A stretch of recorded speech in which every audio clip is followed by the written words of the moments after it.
porfirinas de hierro y nuevos métodos de generación.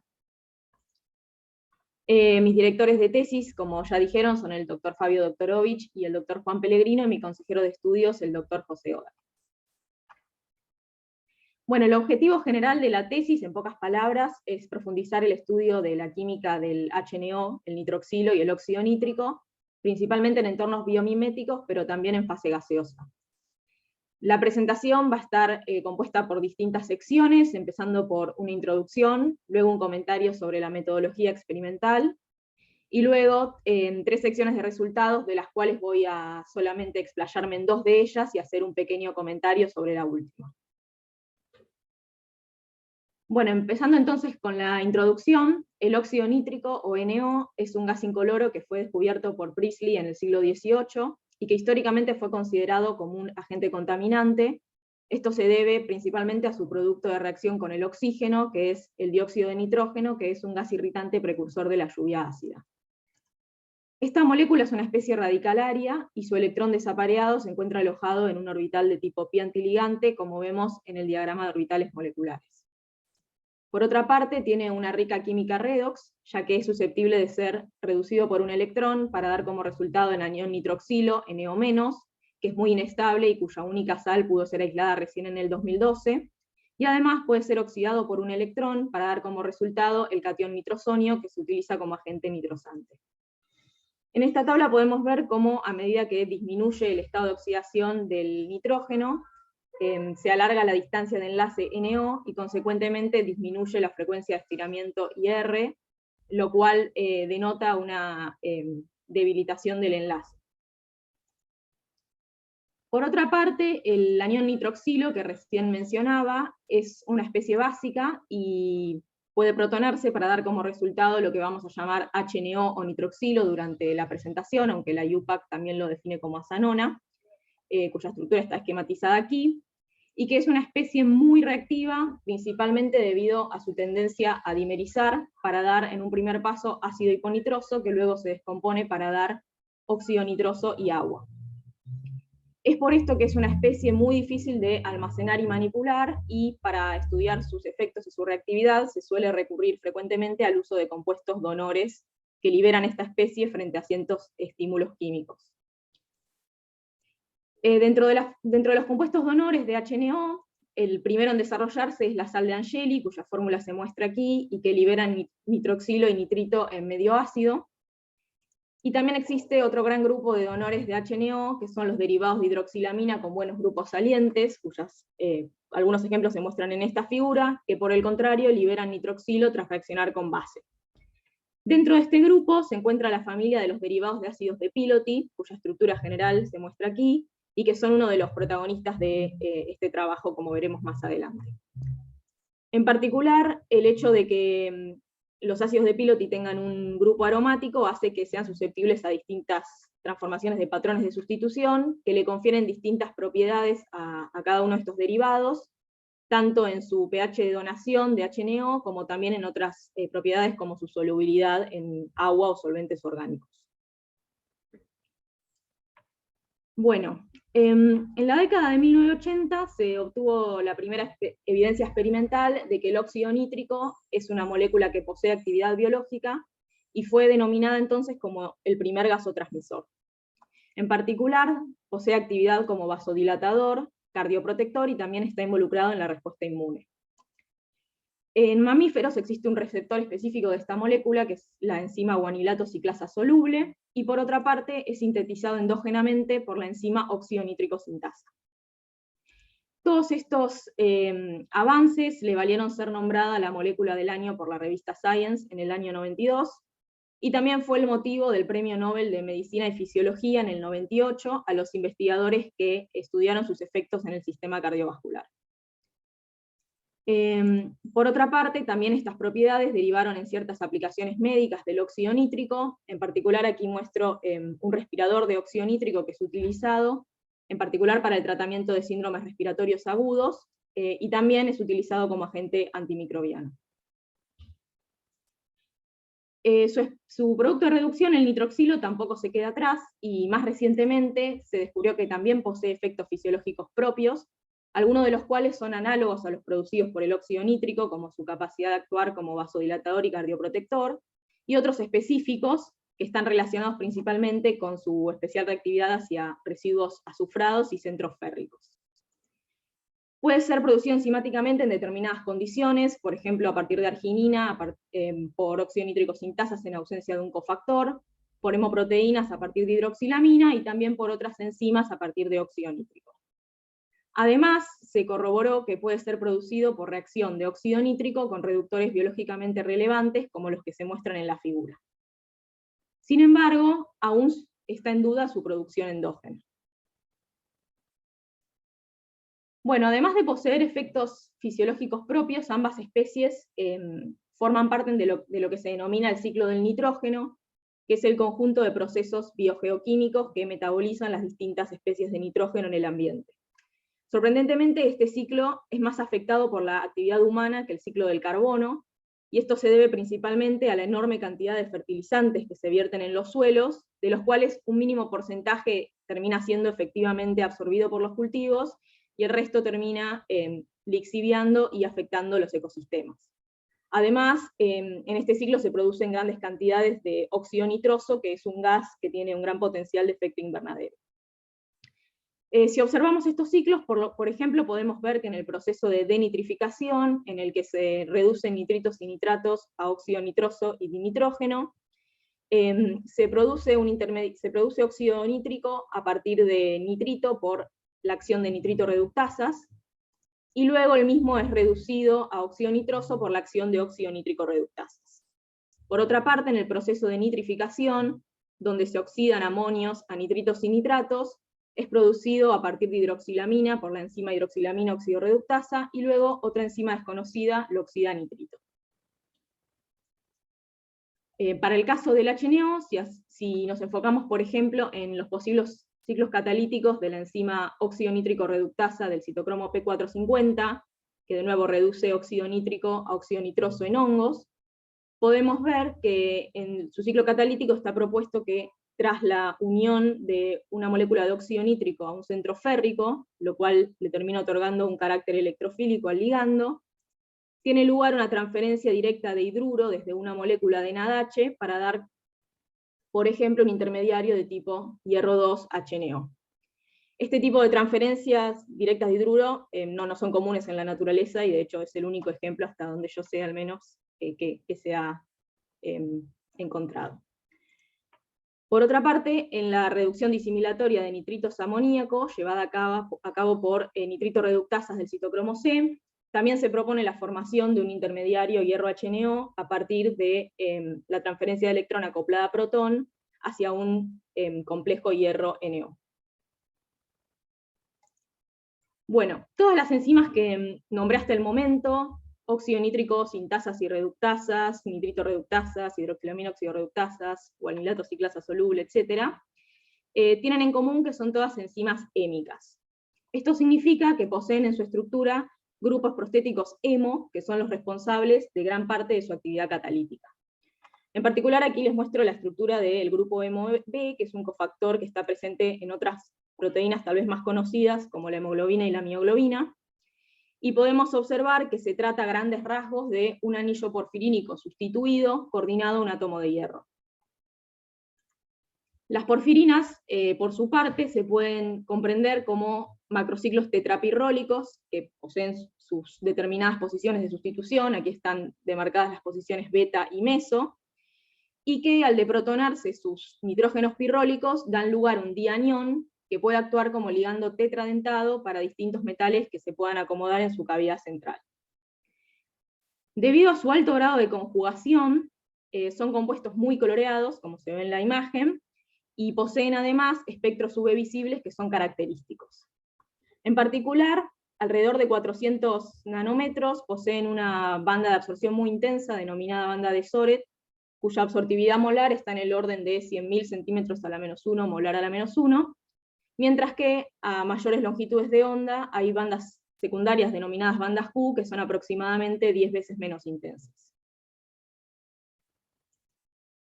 Bueno, ya aproximándome hacia el final de la introducción, quería comentarles un poco qué es la química bioinorgánica. que es la rama que se ocupa de estudiar la química de los compuestos inorgánicos que son relevantes en el contexto de la vida. En general, esto suele incluir a iones metálicos y metaloproteínas, pero también incluye a pequeñas moléculas inorgánicas como los vasotransmisores que les comentaba al principio. Esta intersección entre la química biológica y la química inorgánica es de gran importancia, ya que si bien las moléculas que componen a los seres vivos son compuestos orgánicos, las transformaciones que están involucradas en la vida son impensables en la ausencia de metales. Por lo tanto, se podría pensar que son los elementos inorgánicos los que le dan vida a la química orgánica. Una de las herramientas que utilizan los químicos inorgánicos es el uso de compuestos biomiméticos, que o bien están inspirados en sistemas naturales o intentan imitarlos para poder explorar su reactividad en condiciones de laboratorio. En este sentido, los complejos de porfirinas sintéticas suelen ser utilizados como modelos biomiméticos de los sitios activos de hemoproteínas.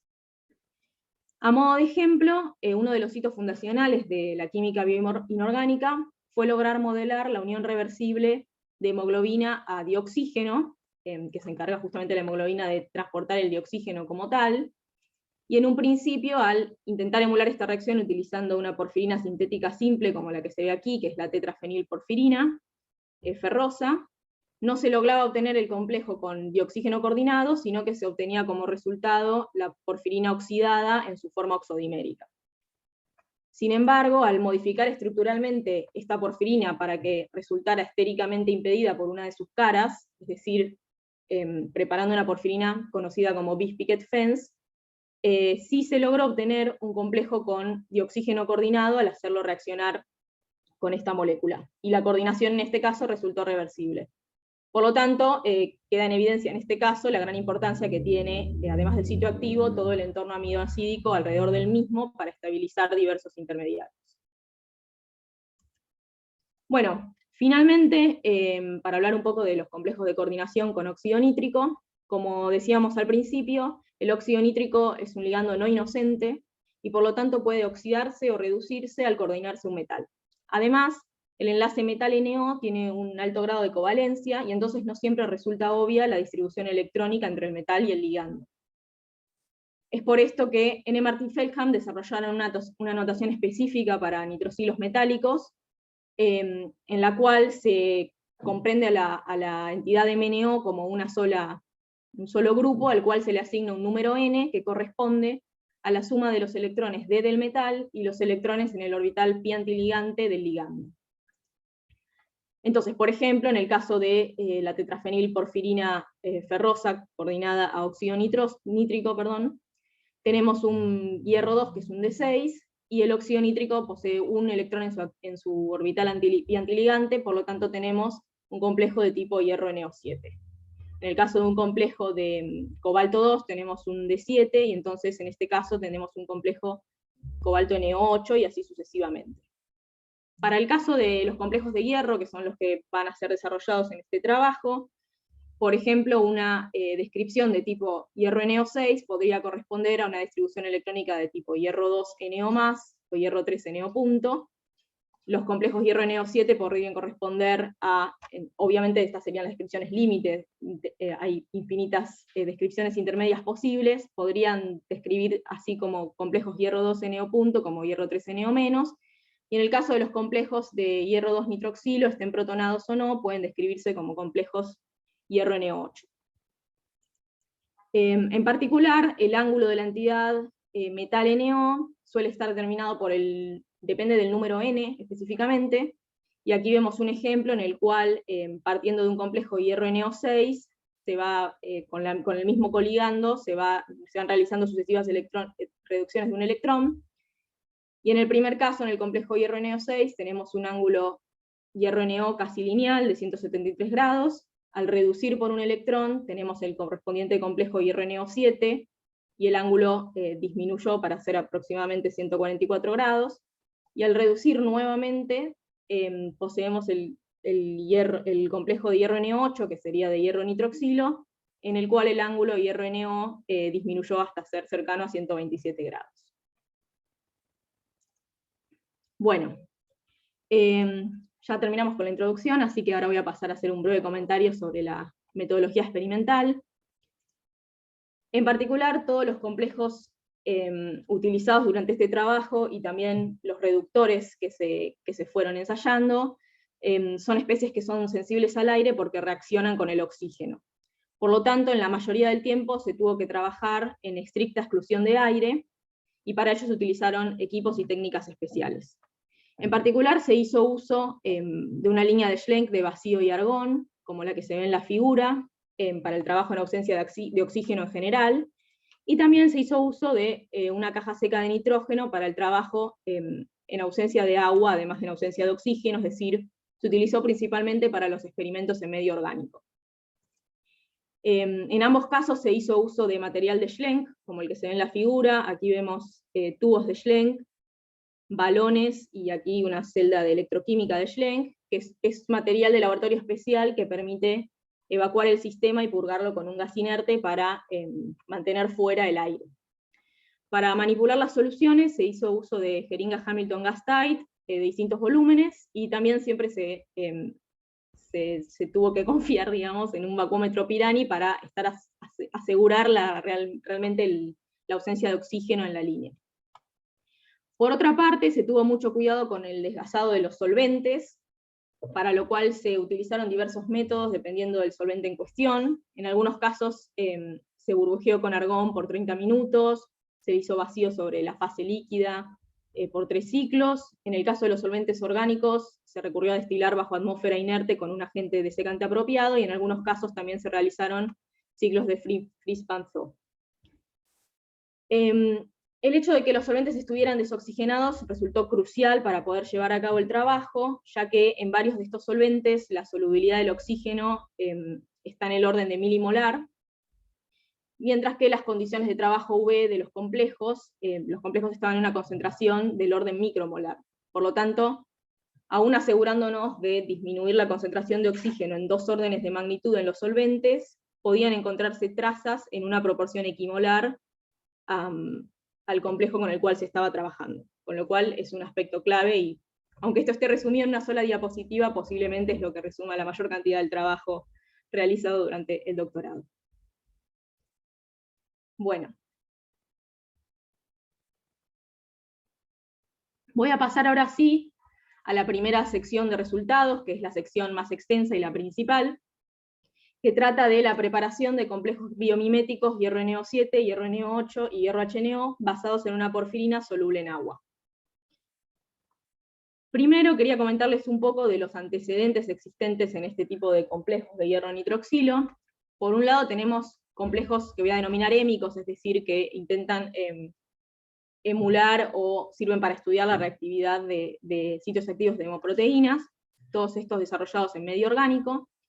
Por un lado tenemos las primeras evidencias de complejos de hierro nitroxilo obtenidas con las porfirinas TPP y OEP por métodos electroquímicos.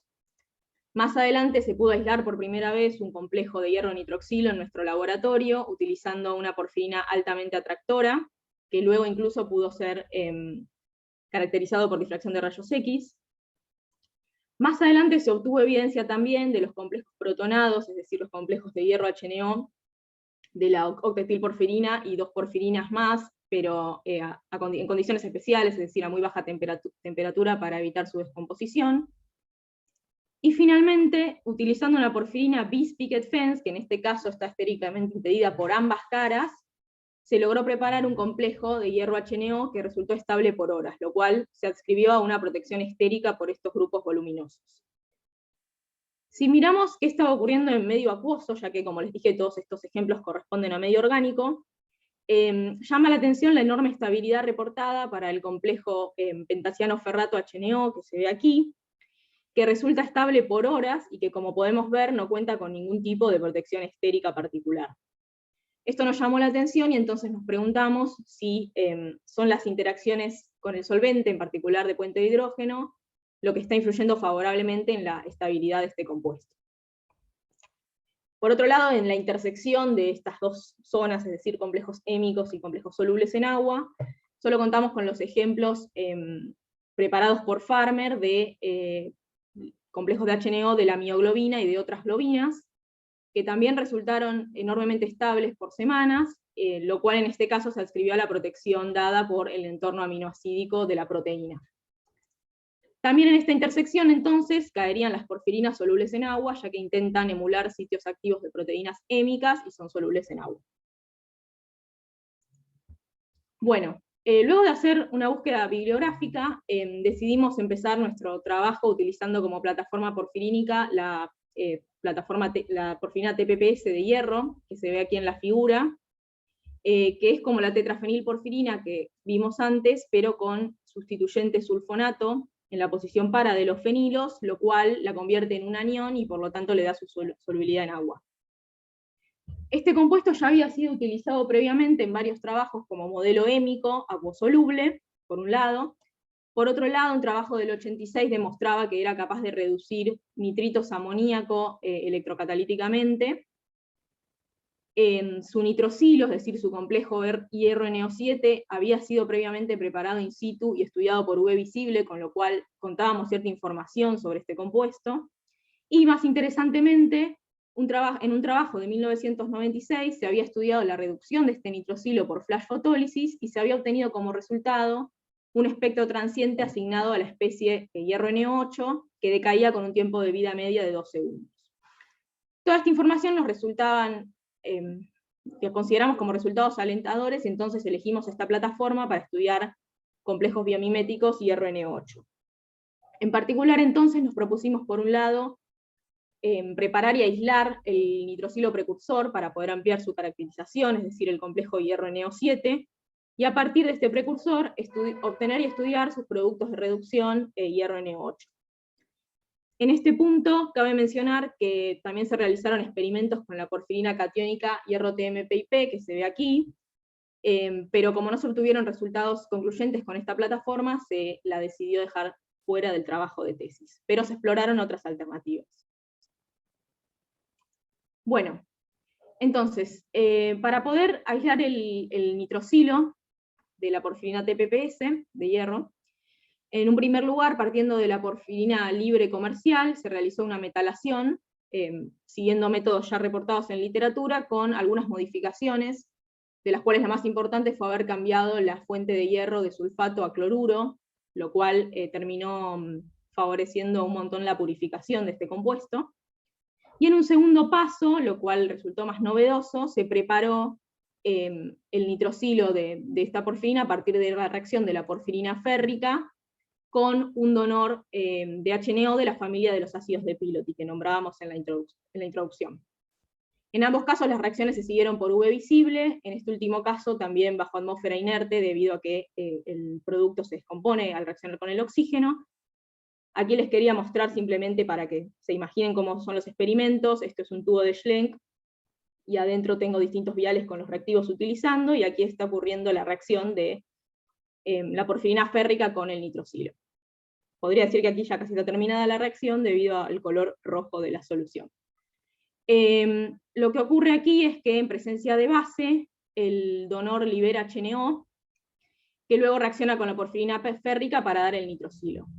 Uno podría pensar que el HNO reduce el centro férrico a ferroso y queda coordinado como NO punto. También lo podemos pensar en términos de la notación de Nemack y Feltham, ya que partimos de un metal de 5, y en este caso reacciona con una especie que, como es óxido nítrico reducido, tenemos 2 electrones en el orbital pi antiligante, dando como resultado un complejo hierro NO7. Aquí hay una foto del complejo sólido dentro de un tubo de Schlenk, que si es guardado bajo argón resulta estable indefinidamente. En particular, el aislamiento de esta especie por primera vez nos dio muchas ventajas. Como veremos a continuación, nos permitió realizar experimentos limpiamente, sin la presencia de impurezas por prepararlo in situ, como hacían en trabajos anteriores, donde partiendo de la porfirina férrica, la reducían químicamente y luego le agregaban óxido nítrico gaseoso, por ejemplo. Y además permitió ampliar la caracterización de esta especie por nuevas técnicas. En particular, se destaca poder haber reportado la frecuencia de estiramiento NO de este complejo, en este caso es del sólido dispersado en un aceite mineral, debido a que, si bien es un parámetro característico de los nitrosilos metálicos, no había sido reportado para este complejo debido a la dificultad de trabajar en agua con espectroscopía IR. Bueno, entonces, una vez obtenido el precursor, sí nos enfocamos en tratar de obtener y estabilizar sus productos de reducción, y estudiarlos al menos. En particular, primero, siguiendo un poco los métodos experimentales que estaban descritos en el paper del 96 de flash fotólisis, realizamos una reducción a pH 6 en buffer fosfato, y utilizamos como reductor ditionito de sodio. A diferencia de lo que usaban en aquel trabajo, nosotros tuvimos que usar ditionito de sodio recristalizado, y esto resultó clave para la obtención de los resultados que les voy a contar a continuación, ya que nuevamente cualquier impureza presente en mínimas trazas puede afectar, y de hecho afecta en los resultados obtenidos.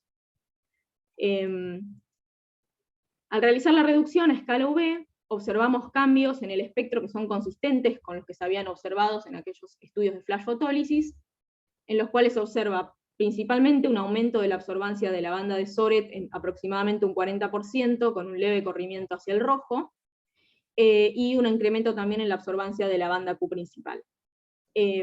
Por otra parte, una vez formada esta especie, se observó su decaimiento espontáneo al complejo precursor, es decir, al nitrosilo, en cuestión de algunos minutos. Este ciclo de reducción con ditionito y reoxidación espontánea pudo repetirse varias veces en una misma cubeta. Luego realizamos exactamente la misma reacción, pero esta vez a pHs básicos, en particular a pH 12, utilizando también el mismo reductor y con la misma concentración de nitrosilo inicial, y en este caso observamos cambios bastante distintos. En particular, vimos una muy leve disminución en la absorbancia de la banda de Soret, y el cambio principal lo observamos en la región de las bandas Q, donde la banda Q principal se achata, digamos.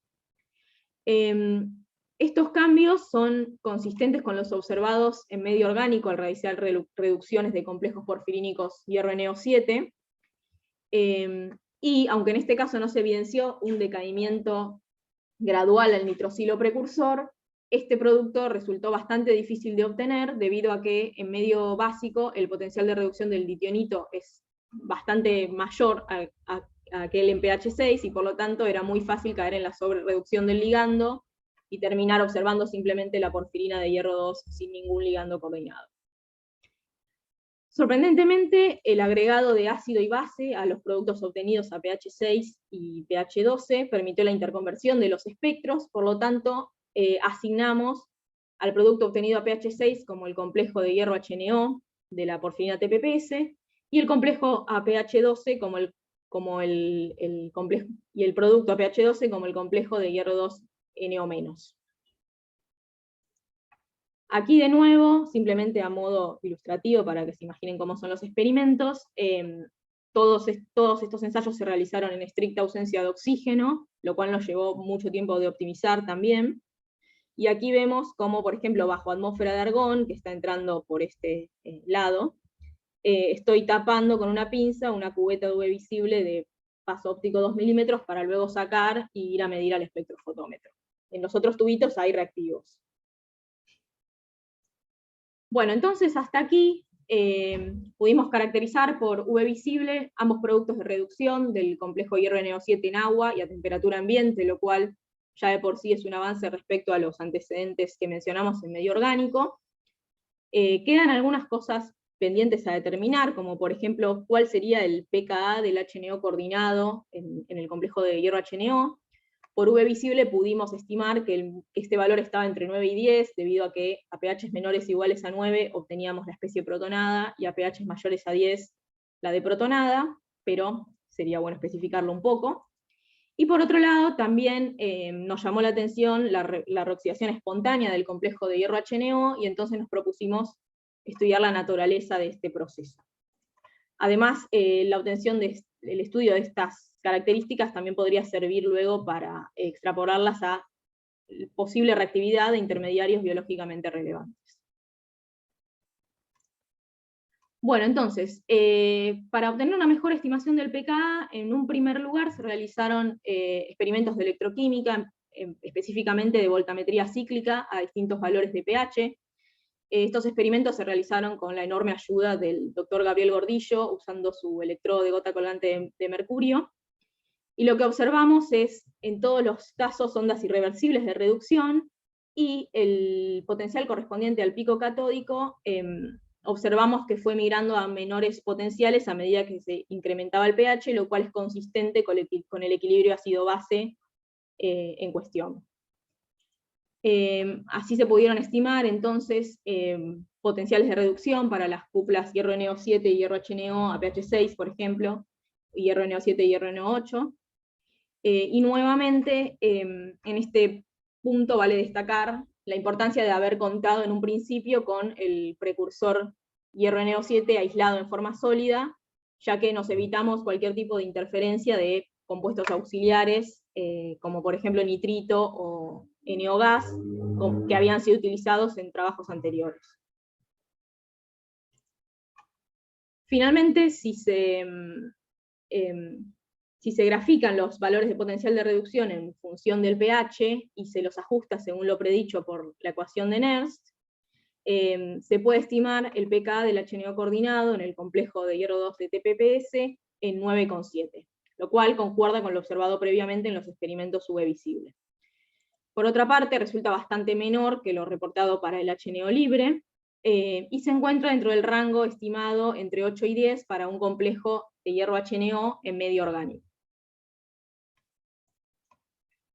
Bueno, por otro lado, lo que nos quedaba pendiente analizar era la naturaleza de la reoxidación espontánea del complejo de hierro HNO, para lo cual en un primer momento nos basamos en una propuesta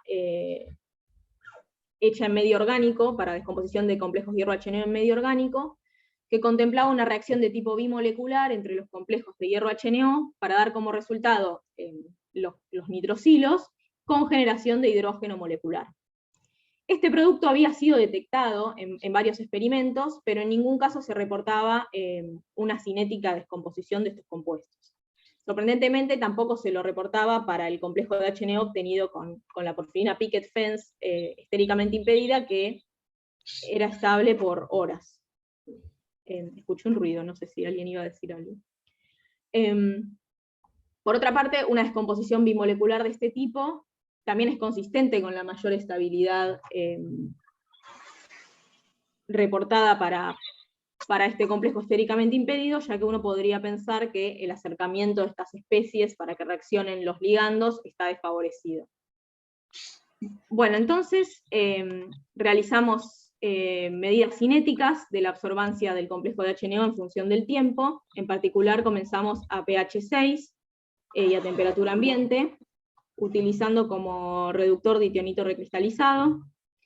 Y no sé si el moderador puede mutear al resto, porque estoy escuchando ruidos y no sé si se me escucha. Bueno. Y en este caso, al hacer los fiteos correspondientes, se llegó a la conclusión de que la reoxidación, en nuestro caso, es de primer orden en el complejo de hierro HNO.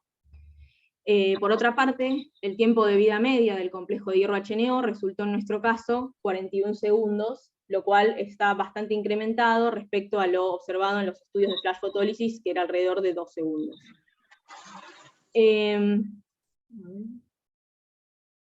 Perdón, estaba escuchando. Por otra parte, la energía de activación se pudo estimar en 13 kilocalorías por mol. En este punto nos queda una duda, que es establecer si el paso determinante de esta descomposición es unimolecular en sí mismo, o si en realidad se trata de un proceso de pseudo primer orden, en el cual también están involucradas otras especies que se encuentran en exceso frente al complejo, como por ejemplo agua o moléculas del buffer. Por lo tanto, realizamos experimentos, mediciones cinéticas en distintas condiciones, y a grandes rasgos llegamos a la conclusión de que no hay diferencias significativas en la constante cinética medida al cambiar el pH o eliminar el buffer. Aquí tenemos, por ejemplo, a pH 6, a pH 5 y a pH 7, y en agua en ausencia de buffer. Sí observamos diferencias significativas al realizar el experimento en agua deuterada, ya que en este caso observamos una constante de descomposición 3 veces menor, lo cual indicaría la presencia de un efecto isotópico primario. Y por otro lado, también encontramos un importante efecto del reductor utilizado para generar el complejo de hierro HNO, ya que al utilizar el otro reductor que también fue explorado durante mi trabajo, que fue un complejo cromoso de ETA, la constante obtenida resultó un orden mayor que con ditionito. Finalmente, si una vez formado el complejo de HNO se le agregaba a la cubeta un equivalente del radical tempo, que se ve aquí, se observaba una reoxidación instantánea y completa del complejo en lugar de gradual, como en ausencia de este reactivo. Por lo tanto, propusimos que el radical tempo es capaz de abstraer un átomo de hidrógeno de la entidad HNO coordinada, lo cual implica una relativa debilidad de este enlace NH en el HNO coordinado. Entonces, todos estos resultados nos sugerían que el paso determinante de esta descomposición es la ruptura homolítica NH. Para complementar estos resultados, se realizaron entonces cálculos de FT con el modelo de la porfirina, la tetrafenilporfirina de HNO, para lo cual se realizaron cálculos de energía y optimización de la geometría resultante a medida que se iba alargando el enlace NH. Sorprendentemente, observamos como una posibilidad la migración del átomo de hidrógeno del HNO al carbono meso de la porfirina, dando como resultado un intermediario denominado fluorina, que es una especie que es un birradical, que se encuentra, que no es muy energética respecto al reactivo. Por otra parte, intermediarios de este tipo ya habían sido propuestos en literatura para otros sistemas porfirínicos vinculados más a la producción de hidrógeno molecular, y también se observó que la energía de activación calculada se encuentra dentro del orden del valor obtenido experimentalmente. Entonces, en función de todos estos resultados, se pudo proponer un mecanismo de descomposición para el complejo de hierro 2HNO de la porfirina TPPS, que consiste en un primer paso limitante de formación del intermediario fluorina con la migración del átomo de hidrógeno, seguido de una rearomatización rápida del anillo porfirínico con liberación de ese átomo de hidrógeno. Al día de hoy no conocemos con exactitud cuál es el destino de ese átomo de hidrógeno que se libera, aunque lo más razonable sería proponer que termina generándose hidrógeno molecular.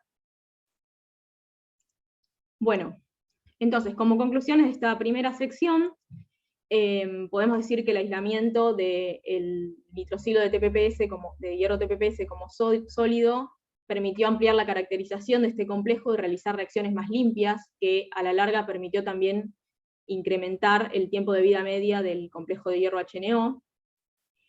Pudimos obtener los productos de reducción hierro N8 y hierro HNO a temperatura ambiente y en agua, lo cual nos indica que efectivamente hay una mayor estabilidad de este tipo de complejos en agua, lo cual estaría implicando que existe una influencia favorable de las interacciones con el solvente frente a medio orgánico.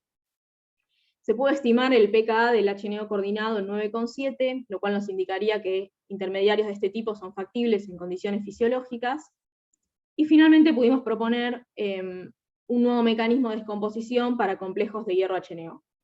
En particular, este mecanismo propuesto, si bien queda terminar de estudiarlo, destaca la importancia de la disponibilidad de una posición equivalente a la posición meso de la porfirina, que por ejemplo está ausente para el complejo pentasiano-ferrato HNO, y que se encuentra protegida para los complejos proteicos y el complejo bis-picket fence estéricamente impedido. Todos estos resultados fueron publicados en un trabajo muy lindo del 2019, que también nos dejó como perspectivas distintas cuestiones a seguir estudiando, como por ejemplo, caracterizar la reactividad de complejos hierro-HNO y hierro-nitroxilo con sustratos biológicamente relevantes, como tioles y sulfuro de hidrógeno, profundizar el estudio del mecanismo de descomposición, ver si realmente hay generación de hidrógeno, si lo podemos medir, y si en otras condiciones o con sistemas similares se puede detectar el intermediario fluorina a baja temperatura, y a partir del mecanismo propuesto de descomposición, pensar cómo podemos obtener entonces complejos hierro-HNO biomiméticos que sean más estables. Bueno.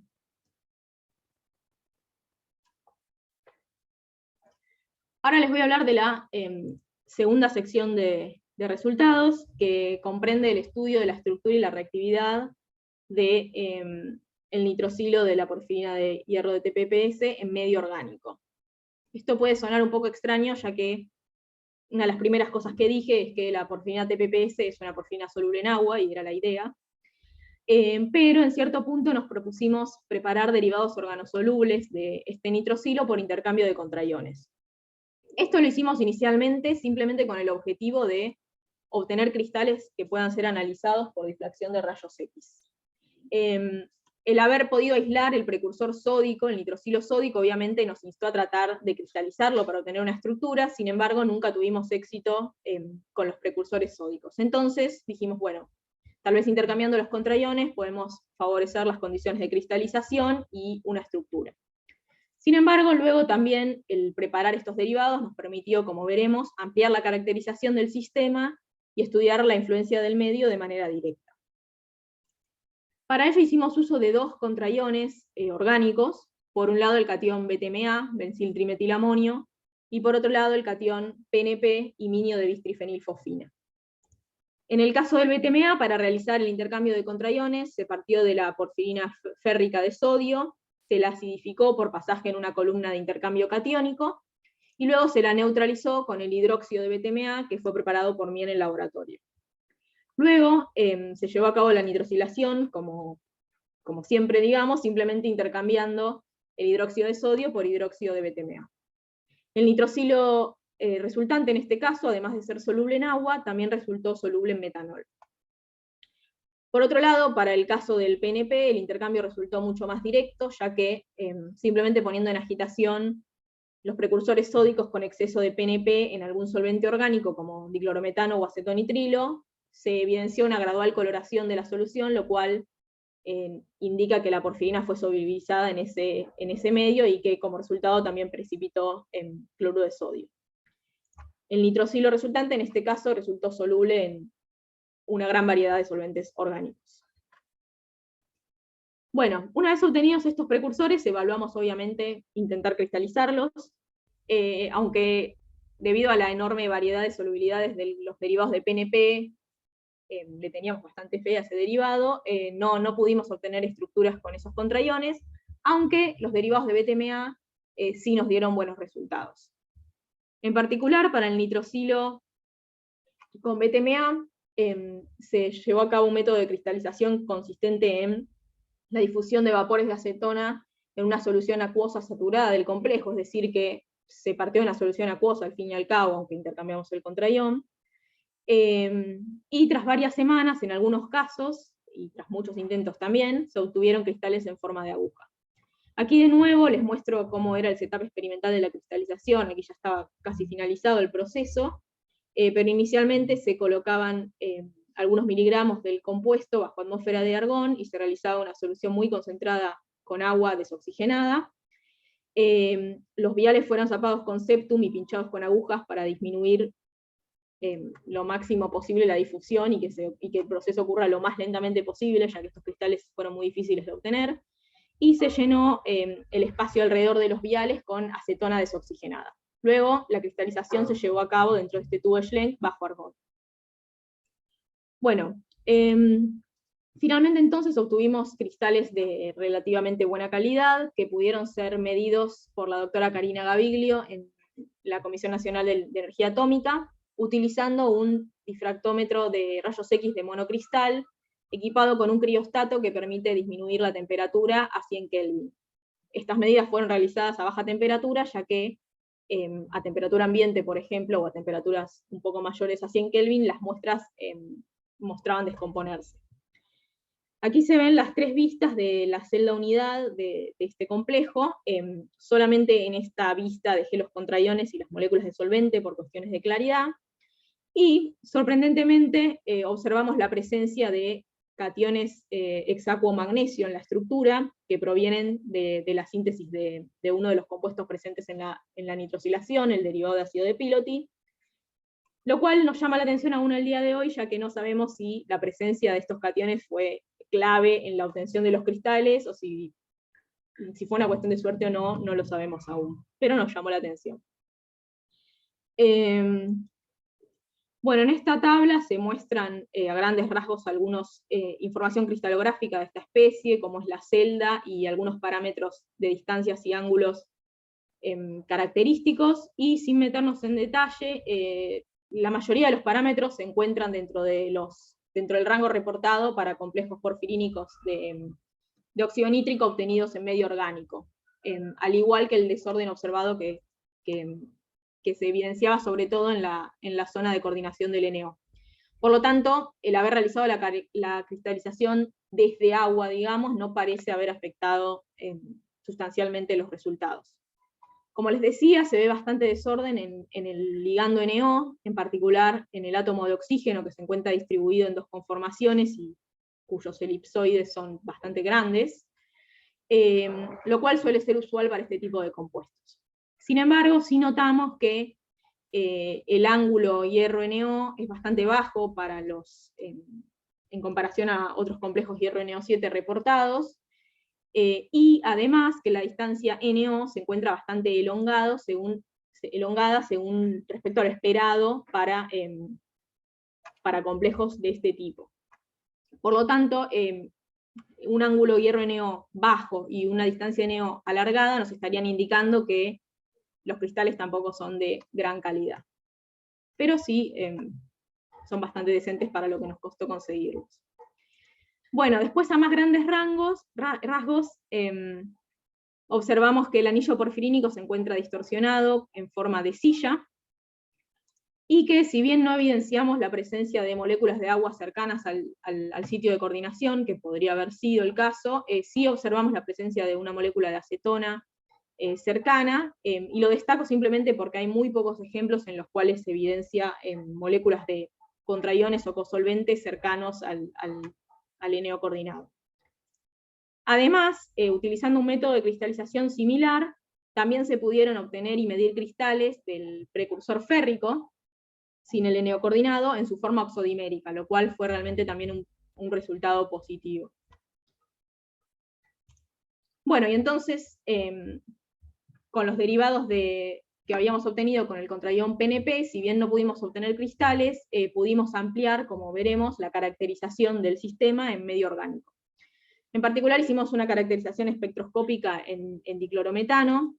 Por un lado, el espectro UV visible no presenta ninguna característica saliente, es sorprendentemente igual al complejo de tetrafenilporfirina de NO en este solvente.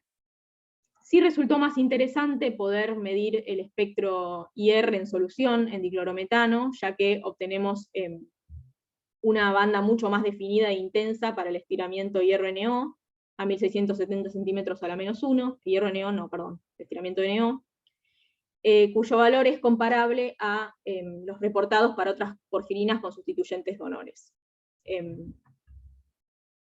Por otra parte, se pudo también estudiar su reactividad redox en acetonitrilo, y en este caso observamos que la reducción correspondiente a la onda de reducción correspondiente a la cupla hierro-NO7 y hierro-NO8 es en este caso reversible, a diferencia de lo observado en medio acuoso.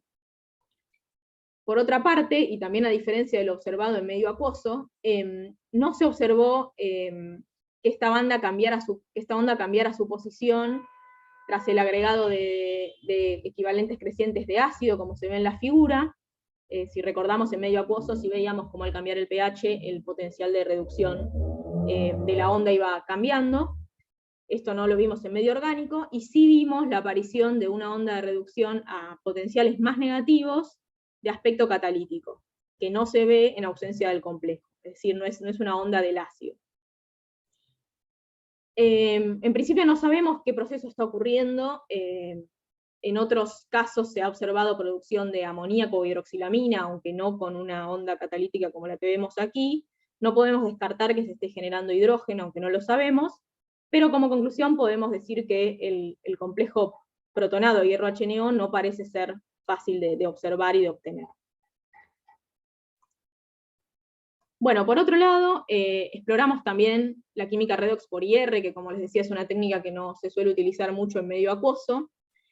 En particular, primero exploramos la reducción química del complejo de hierro-NO7 en acetonitrilo y en diclorometano, con decametilcobaltoceno.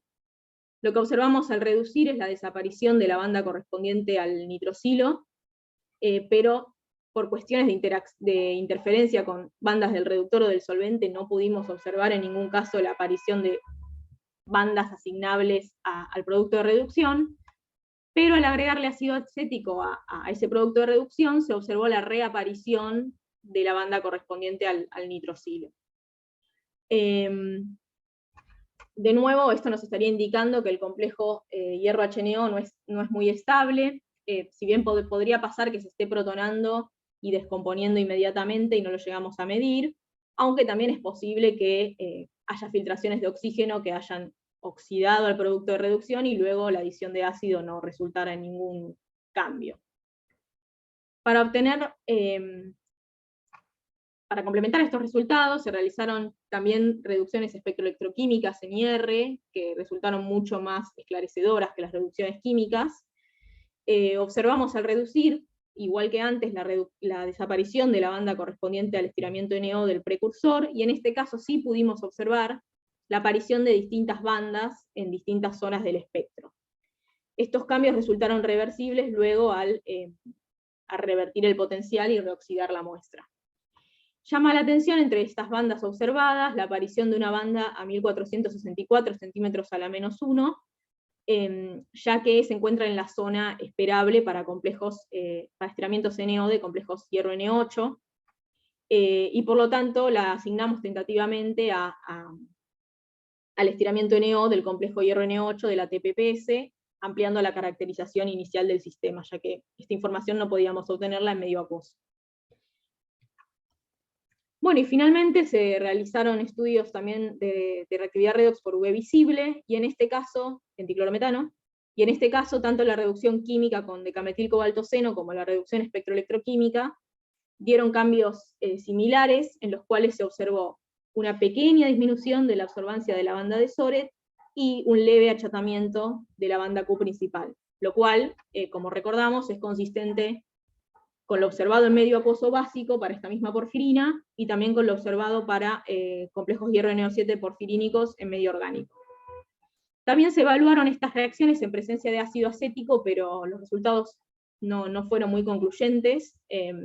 No se observó claramente la formación de un complejo protonado, ni tampoco la reaparición del precursor, con lo cual es algo que queda a explorar a futuro. Bueno, entonces, como conclusiones de esta sección, podemos decir que la obtención de los derivados con BTMA permitieron la caracterización por difracción de rayos X de monocristal de un nitrosilo férrico soluble en agua y de un precursor férrico de TPPS por primera vez. Respecto a esto tenemos un trabajo en preparación ya por enviar. La obtención de los derivados con el contraión PNP permitió ampliar la caracterización del sistema en general por varias técnicas, pero en particular por IR, que no había sido explorado en medio acuoso, y también se pudo analizar de forma general la influencia del medio. A grandes rasgos, las características espectroscópicas parecen ser muy parecidas a la tetrafenilporfirina en medio orgánico, y lo que más nos llamó la atención es que no parece ser fácil obtener ni estabilizar el complejo hierro HNO, lo cual, digamos, se conocía para otras porfirinas en medio orgánico, y lo cual está evidenciando una gran influencia del medio más allá de la plataforma porfirínica utilizada en cuestión. Como perspectivas queda entonces ampliar los estudios en presencia de ácido en medio orgánico, ya que no resultaron muy concluyentes los resultados. En particular estaría bueno ensayar experimentos con alguna celda de espectroelectroquímica que tenga un mayor sobrepotencial para la reducción de protones. Y bueno, identificar cuáles son los productos de electrocatálisis cuando se reduce el nitrosilo en presencia de ácido, ver si de nuevo hay formación de hidrógeno, por ejemplo. Bueno, ya terminando,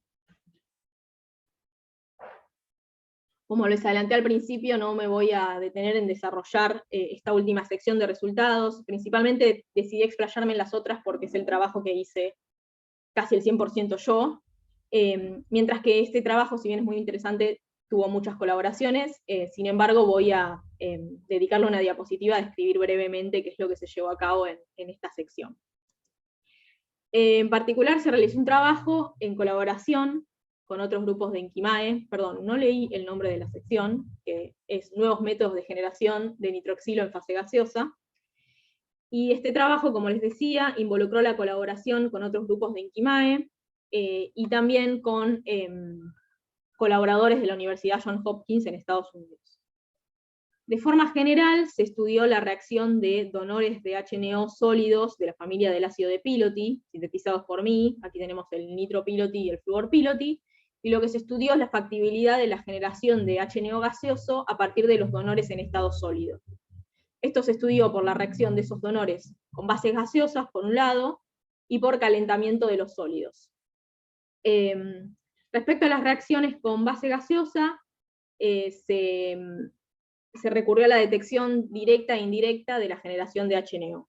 La detección directa se llevó a cabo utilizando espectrometría de masas y un sensor electroquímico selectivo, y la detección indirecta, es decir, por formación de N2O, que si recordamos al principio dijimos que era su producto de dimerización, por espectroscopía IR de gases y también espectrometría de masas. Como conclusiones de este trabajo, se resalta que pudimos aplicar una patente con la Universidad Johns Hopkins para el posible uso terapéutico de estos métodos. Se hizo un análisis detallado del rendimiento de generación de óxido nitroso y cinética de producción del mismo por espectroscopía IR, y como bonus también se observó cierta reactividad nueva del nitroxilo en fase gaseosa. Bueno, y ahora sí, para terminar, más que repetir conclusiones que ya creo que estuvieron claras en cada sección, quería dejar como un resumen general de los compuestos y las técnicas utilizadas a lo largo de la tesis. Creo que no quedan dudas que los donores de HNO de la familia de los ácidos de Pilotty fueron centrales en el trabajo de toda la tesis, y que la otra gran protagonista es la porfirina férrica soluble en agua, TPPS. La reacción entre ellos dio lugar a que podamos obtener y aislar el nitrosilo de hierro 2 de esta porfirina, que a su vez permitió obtener y caracterizar por distintas técnicas a sus productos de reducción, tanto protonado como deprotonado. Además, el aislamiento del sólido del nitrosilo permitió posteriormente la derivatización a especies organosolubles, que permitieron ampliar la caracterización del sistema, principalmente por difracción de rayos X, y también por otras técnicas en medio orgánico, principalmente por espectroscopía IR. Finalmente, la reacción directa de los sólidos, de los ácidos de Pilotty sólidos con bases gaseosas, permitió el desarrollo de estos nuevos métodos de generación, y que incluyeron también la incorporación de una nueva técnica al trabajo general de tesis, si bien no fue desarrollada manualmente por mí, que es la espectrometría de masas. Así que bueno, creo que con esto queda bien resumido un panorama general de todo lo que les conté. Espero que no se hayan aburrido, por las dudas les dejo las vistas desde el laboratorio, que realmente les extraño. Y bueno, gracias por su atención y estoy dispuesta a responder preguntas y comentarios. Gracias. Bueno, voy a hacer ruidito porque si no se escuchan los aplausos, pero muchas gracias, Agostina. Pasamos entonces ahora a, digamos, a las preguntas del jurado. Ahí está, ahí se escuchan los aplausos. Bueno, en general nosotros empezamos por los jurados invitados. Entonces, Florencia, ¿querés comenzar vos? Hola, ¿me escuchan ahí? Sí. Sí. Bueno, Agustina, realmente tengo que felicitarte. La verdad que un trabajo muy bueno. Si todo ese trabajo hiciste en 3 años, la No, verdad que más, pero bueno. Bueno, lo que pasa es que estoy contando estos 2 años de pandemia que deben haber sido durísimos para trabajar. O sea, realmente me impresionó la cantidad de trabajo teniendo en cuenta las condiciones en las que estamos viviendo y que tuvimos que pasar en estos 2 últimos años, sobre todo el 2020, que prácticamente, por lo menos acá en la Universidad de Tucumán, no pudimos asistir hasta diciembre. No, nosotros tampoco, y de hecho yo tenía agendada una visita a un laboratorio de Estados Unidos que no pude hacer nunca, y me quedó como toda una parte también truncada por eso, pero bueno. Está bien, excelente el trabajo, te felicito, muy bueno, muy clara tu exposición, clarísima, pudiste resumir muchísimo todo tu trabajo, que es muy extenso, y la verdad yo pensaba, digo, bueno, si tiene todo este trabajo, ¿cómo va a presentar y cómo va a poder condensar todo lo que hiciste? La verdad que había una serie de cosas que me quedaban pendientes, no me habían quedado muy claro en tu redacción, digamos, en la forma que estaba organizada la tesis, pero en la presentación me cerraron mucho más aún. Así que te felicito a vos y a tus directores, excelente, no tengo más que decirte al respecto con eso. Sí me surgen, digamos, una serie de inquietudes, porque hay un montón de proyecciones que salen de leer el trabajo y que te quedaron una serie de cosas pendientes y por hacer. Y entonces quería saber, en principio, qué es lo que vas a hacer, o sea, qué es lo que tenés pensado hacer de ahora en adelante.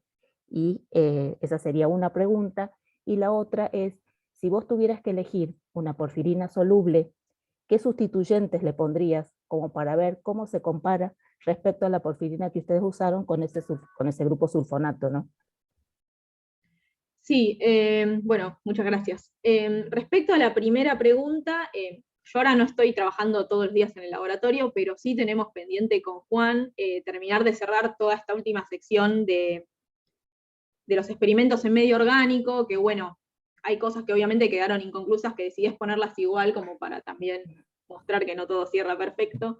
Pero bueno, con Juan tenemos pendiente seguir trabajando también con la ayuda de una nueva becaria en terminar de cerrar ese trabajo, comparar qué ocurre con otras porfirinas, más allá de la que derivatizamos nosotros especialmente para solubilizarla en medio orgánico, con otras más conocidas, a ver si también se comportan de manera similar. Así que en principio, respecto a qué voy a seguir haciendo con este trabajo, es voy a dedicarle tiempo a terminar de cerrar esa sección para poder redondear lo que quedó ahí pendiente. Y respecto a qué otras porfirinas evaluar, obviamente que lo que pensamos al principio del trabajo, que era como lo lógico, como mencioné al principio de esa sección, era evaluar el efecto de las cargas periféricas de la porfirina, es decir, comparar el comportamiento con otra porfirina que tenga sustituyentes catiónicos. En su momento teníamos disponibles la porfirina TMPIP que mostré antes, que tiene los sustituyentes piridinio, pero que como decía no nos dio mucho resultado, lo cual puede verse a que es más asequible la reducción de esos grupos, tal vez, en lugar de lo de los ligandos que era lo que queríamos explorar. Pero sigo pensando que estaría muy bueno tratar de encontrar algún derivado catiónico que sí permita hacer los mismos experimentos para ver, digamos, la influencia directa de eso, porque era uno de los objetivos iniciales que teníamos en el trabajo de tesis y que quedó también ahí trunco. Sin embargo, igual, yo lo incluí como un anexo en la tesis, se hizo avance en la preparación de los derivados y como decía, el aislamiento, por ejemplo, del nitrosilo también de esa porfirina, con lo cual siento que está bueno para aprovechar ese protocolo de aislamiento para otras porfirinas solubles en agua. Pero iría por algún sustituyente catiónico, pero que... Voluminoso. Sí, podría ser voluminoso, pero que no sea susceptible de reducirse en principio. Habría que ver. Está bien. Bueno, buenísimo. Te vuelvo a felicitar y realmente el haber trabajado haber realizado todo tu trabajo en ausencia de oxígeno y en ausencia de agua es muchísimo. Solamente hacer una electroquímica en esas condiciones o sea, es muy difícil. Yo sé lo que implica trabajar con condiciones de Schlenk y obtener ausencia total de oxígeno, así que realmente te felicito nuevamente. Bueno, muchas gracias. Gracias, doctora Fagalde. Pasamos a la doctora Quintana Arbera. Muchas gracias, buenos días. Hola. Agostina, pues primero que nada te quiero felicitar por varias cosas. En primer lugar, disfruté mucho leer tu tesis, está muy bien escrita, muy didáctica. Tu presentación hoy, como ya te comentaron, pues resume muy bien todo el trabajo que hiciste y de manera muy clara. Y pues la naturaleza de la química que hiciste no es nada fácil de estudiar, no cualquiera se avienta a hacer este tipo de trabajo en atmósferas controladas y bueno, y las técnicas que utilizaste de espectroelectroquímica tampoco es algo sencillo, ¿no? Entonces es de verdad, debes estar súper orgullosa de todo el trabajo que has hecho y te quiero felicitar por ello. Y a mí me quedan algunas preguntas que me gustaría discutir, si hay el espacio aquí. Y primero una relacionada con la que te acaban de preguntar. Me llamó la atención que el esfuerzo que comentaste de ponerle cargas positivas en esos grupos fenilo no funcionó, no fue fructuoso. ¿Por qué crees que haya Bueno, sido? sí, en realidad no es que nosotros le pusimos las cargas, sino que la porfirina libre sintética ya viene con esos grupos, eso primero no me lo voy a adscribir a mí. Pero bueno, justo es una de las cosas que discutíamos con Juan, como que en un principio empezamos a optimizar el trabajo con TPPS, que de nuevo, aquí quedó bien resumido con una presentación, pero nos llevó muchísimo tiempo optimizar las condiciones, el desgasado de solventes, la purificación de los reactivos, etc. Y cuando lo tuvimos, como que en un primer lugar estábamos explorando en paralelo ambas porfirinas, como la TPPS nos dio mejor resultado, la optimizamos y después cuando ya tuvimos como todo cerrado con TPPS dijimos, bueno, ahora que sabemos bien cómo hay que manejar estas cosas, vamos a utilizar la porfirina catiónica y deberíamos tener cosas parecidas, pero no logramos obtener resultados claros. Lo que discutíamos con Juan era que si bien nosotros esperábamos justamente que al ser una porfirina catiónica sea más favorable la reducción del ligando, del NO, al tener estos grupos piridinio también puede ser que se reduzcan estos grupos de la porfirina en lugar del ligando y entonces no esté pasando lo que queríamos que pasara. Pero bueno, como todo esto siempre es tan detallado, tal vez hay algún detalle que no tuvimos en cuenta y que tenemos que cambiar a la hora de manipular las cargadas positivamente, pero sí, nos quedó como esa cosa pendiente después de haber optimizado el protocolo de aislamiento del nitrocídio de la porfirina catiónica, no poder seguir explorando sus propiedades. Pero es una posibilidad que sea eso. Ok. Y otra pregunta que me queda es, bueno, mostraste de manera muy linda pues el pKa, ¿no? La determinación del pKa para hierro NO a hierro HNO. Y después también la caracterización electroquímica, ¿no? Y los potenciales redox de estas dos especies. Y entonces luego cuando estudias la reoxidación del hierro HNO, a mí me llama la atención que comentas que no depende del pH. Y ahí me entra la duda de por qué. Y es una muy buena pregunta. En realidad es lo que observamos experimentalmente al usar buffer. Obviamente no nos fuimos a súper extremos de acercarnos mucho al pKa, ni a pHs muy ácidos, porque también podían terminar protonándose los sulfonatos, pero por ejemplo, haciendo varios experimentos entre pH 5 y 7, no observamos que variara la constante de cinética de reoxidación.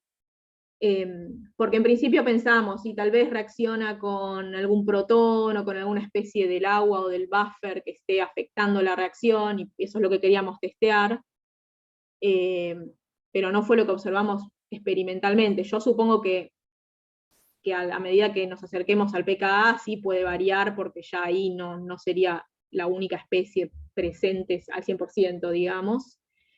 Pero bueno, es lo que nos hizo pensar que se trataba de una descomposición intrínseca del complejo y que no había nada más que esté asistiendo a esa descomposición.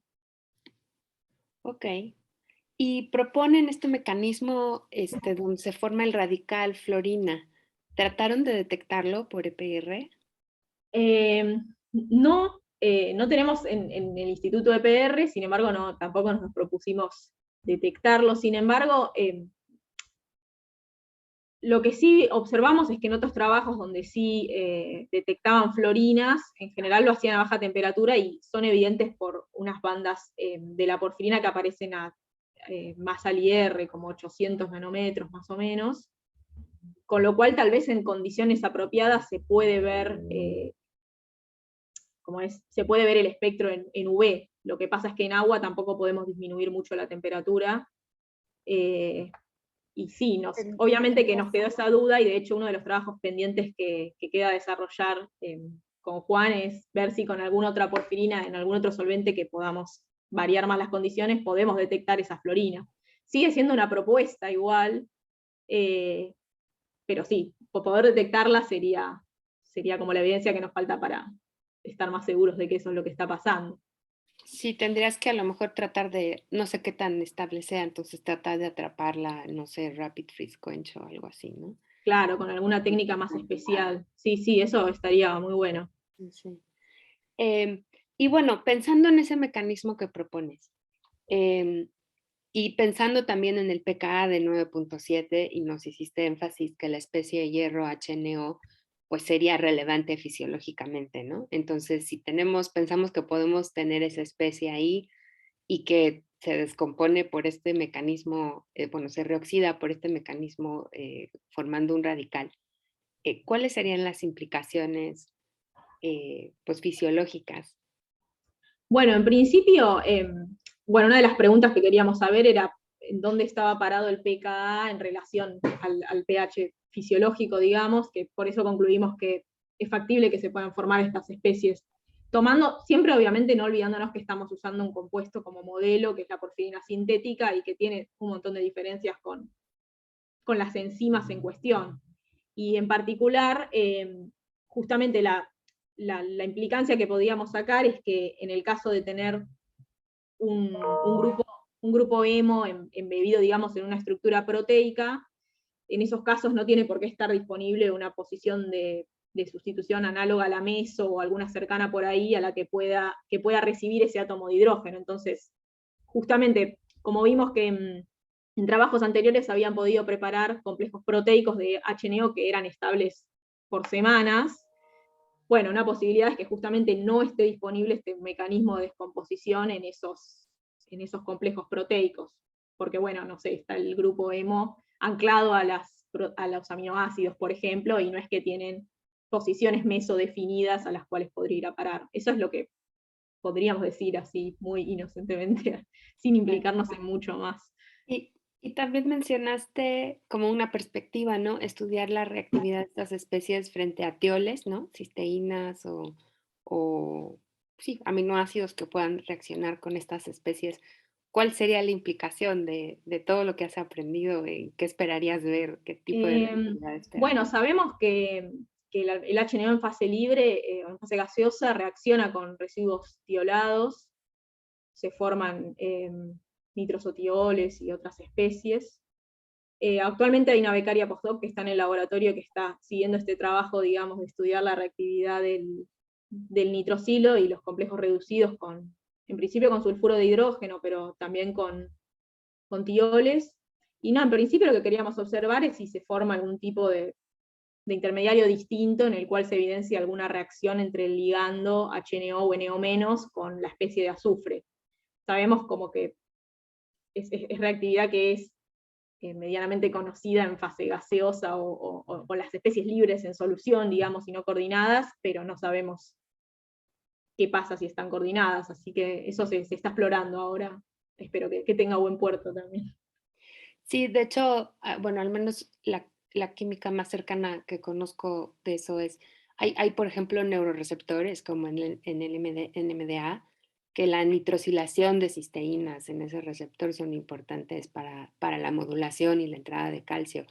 Y no está claro cómo ocurre esa nitrosilación, entonces creo que entre más se avance en el entendimiento de la química de estos complejos metálicos con estas especies de NO, pues podremos empezar a entender ese tipo de química que es bien importante, ¿no? En señalización celular y regulación de procesos como aprendizaje y memoria, ¿no? Sí, sí, sé que hay trabajos que, si bien no está establecida, como decía al principio, del todo la generación endógena de HNO, sé que hay trabajos que muestran que puede formarse a partir de la acción de donores de NO y especies azufradas, o que producen respuestas, yo mucho no sé de tanto así cosas biológicas, pero respuestas bioquímicas que son también las observadas al usar un donor de nitroxilo directamente, entonces como que es posible que haya algo interesante en términos de esa reactividad entre nitroxilo u óxido nítrico con alguna especie azufrada para generar in situ el nitroxilo. Sí, sí, sí. Pues muchas gracias, Agustina, por esta discusión. No, gracias a vos. Nuevamente, muchas felicidades por todo tu trabajo excelente y también a tus directores de tesis. Bueno, muchas gracias. Muchas gracias. Bueno, pasamos a las preguntas del doctor Slep. Leo. Gracias, Ernesto. Yo no voy a empezar felicitándote, voy a hacer una excepción, voy a empezar agradeciéndote, ¿sí? La verdad que, vos sabés, nosotros trabajamos en temáticas que de alguna manera están vinculadas con esto, son compuestos un poco distintos, pero son cosas que tienen que ver. La verdad que yo estaba muy, muy al tanto de los trabajos que venías haciendo, porque son fuente de inspiración para las cosas que hacemos nosotros también. Y haber, digamos, tenido la oportunidad de leer este trabajo y la hora de escucharte y de poder preguntarte algunas cosas, lejos de ser una carga, ¿sí? Lejos de ser trabajo, termina siendo un placer, ¿sí? Porque la verdad que me sirve a mí para aprender mucho. La verdad que, digamos, cuando uno mira el trabajo en su conjunto, hay una selección increíblemente inteligente de sistemas y de preguntas y de problemas y de aproximaciones experimentales para contestar las preguntas que se fueron haciendo. La verdad que es un trabajo realmente muy, muy importante, muy difícil. Florencia ya lo dijo, Liliana también, realmente trabajar en las condiciones que hace falta trabajar para poder obtener información experimental confiable con este tipo de sistemas no es sencillo, lo sé por experiencia. ¿Sí? Lo pudieron hacer en condiciones difíciles, la pandemia definitivamente no debe haber ayudado, y la sobrecarga docente de estos 2 años de pandemia, que sé que existió, compartiste materia conmigo, tampoco te iba a haber ayudado. La verdad que la lectura del material es increíblemente agradable, tiene buen par de cientos de páginas, daría la impresión a priori de que eso es difícil de recorrer, sin embargo está muy bien organizado, realmente despejaste algunas cuestiones muy, muy técnicas para que digamos, para que la historia se pudiera leer bien de corrido y que después, bueno, cualquier duda que uno pudiera tener había que referirse al apéndice o a la sección correspondiente. La verdad que está muy bien. Las felicitaciones escondidas en todo esto no son solo para vos, definitivamente también son para tus 2 directores y para todas las personas que colaboraron en todos los capítulos, incluso el capítulo sobre el que no hablaste demasiado, que es el capítulo 3, que tiene una cantidad de trabajo realmente impresionante, con una especie muy, muy difícil de atrapar y manipular, porque no se deja, realmente no se deja. Yo te comenté en algún momento en la semana que cuando iba leyendo el trabajo me iban surgiendo algunas dudas genuinas, no críticas, dudas, cosas que por curiosidad me gustaría saber, y la verdad que ahora voy a molestarte con 2 o 3 nada más, hasta que se haga demasiado tarde y Ernesto nos eche. Y, Me siento en el digamos, final de Inorgánica 2 de nuevo, que se van a cumplir 10 años que me lo tomaste, te la tiro. no lo puedo creer. No, pero fuera broma, quería recorrer 2 o 3 cositas, un par de comentarios, cosas que son dudas genuinas mías, ¿sí? que me gustaría conocer tu impresión y bueno, después lo podemos seguir charlando. Déjame recorrer acá, tengo una larga lista de comentarios, no, mentira, tengo unos pocos comentarios que realmente, y algunas preguntas que realmente quería hacerte. Todo el tiempo todos dijimos estos compuestos son sensibles al aire, tanto la especie de 7 electrones como las de 8. ¿Sí?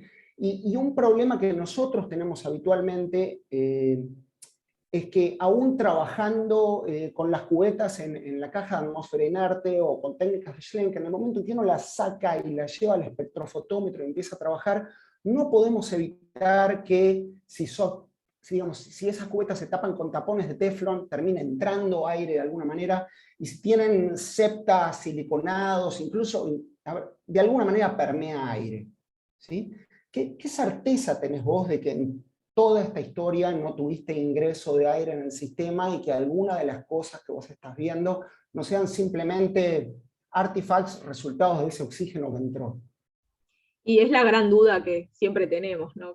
Trabajando con estos sistemas, que es como, bueno, siempre puede haber una nada de oxígeno que te esté arruinando todo, como, por eso también, y Juan me dijo, hace mucho hincapié en la concentración que usamos de complejos y de oxígeno, porque realmente son órdenes. Es como que trabajar con porfirinas es un arma de doble filo, digamos, porque por un lado está buenísimo que a escala UV poniendo un cristalito que ni siquiera ves, ya te sirve para medir 100 espectros más o menos, con lo cual preparar un batch de compuesto después sirve para un montón de experimentos, pero justamente al tener absorber tanto, las concentraciones que se trabajan en la cubeta son muy, muy bajas, y cualquier impureza, filtración, lo que sea, te puede arruinar los experimentos. Eso lo sabemos desde siempre, y por eso justamente también hacía hincapié en todo lo que nos llevó optimizar los sistemas, porque incluso en un primer momento, cuando ni siquiera teníamos a punto el aislamiento del nitrosilo, incluso cuando reducíamos la porfirina de hierro con litionito, observábamos que el espectro empezaba a decaer, y eso sí o sí indicaba que estaba entrando oxígeno de alguna forma, o que el reductor estaba impuro y molestaba. Eso es lo que nos llevó después a buscar un protocolo de recristalización del litionito que podamos usar y que nos ayude. Pero bueno, por más que uno intente de optimizar todo lo mejor posible, siempre queda la duda de que sea el oxígeno que te esté molestando, sobre todo en los experimentos de estudio de la reoxidación del HNO, que fue lo primero que lo formábamos y se descomponía, y bueno, obviamente que lo primero que pensamos es, bueno, está entrando oxígeno, tratemos de optimizarlo. Probamos de cubetas, probamos de todo, probamos la cubeta de Schlenk, que lo conocerás, que es un monstruo así muy feo de usar, y que encima con agua ni te cuento.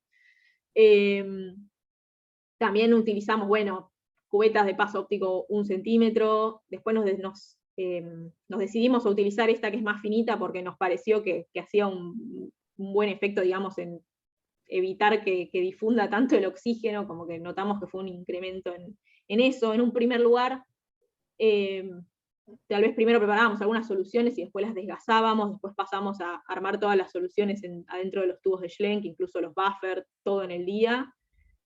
Y nada, si bien no podemos descartar que, por ejemplo, el oxígeno esté influyendo en la reoxidación del complejo de HNO, tras realizar un montón de experimentos a la misma temperatura y medir las cinéticas y observar que, por ejemplo, la constante de decaimiento era siempre muy parecida, nos hizo pensar, bueno, no, si se filtrara oxígeno es como que mucha casualidad que siempre se filtre siempre igual. se filtre lo mismo.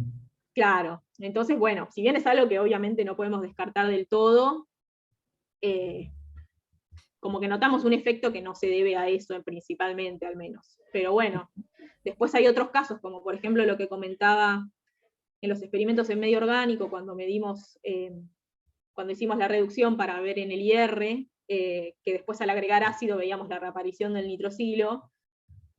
Ahí ya es como más difícil, porque los experimentos IR no te permiten agregar reactivos en el momento para medir como en el UV, entonces hay un tiempo en el cual la solución del compuesto reducido queda en el tubo de Schlenk, y hasta que uno le agrega el ácido y lo mide, ahí sí es muy probable que entre oxígeno. Nosotros observamos que se vuelve a generar el nitrosilo precursor, pero en realidad no tiene por qué ser por el ácido en sí mismo, sino que puede ser que se haya reoxidado solo, y además esas celdas suelen ser para mí menos herméticas, y nos queda ahí una duda. Entonces, bueno, yo traté como en la tesis de especificar en los casos donde, bueno, esto podría ser esto, pero no nos tenemos que olvidar del oxígeno que también puede estar molestando.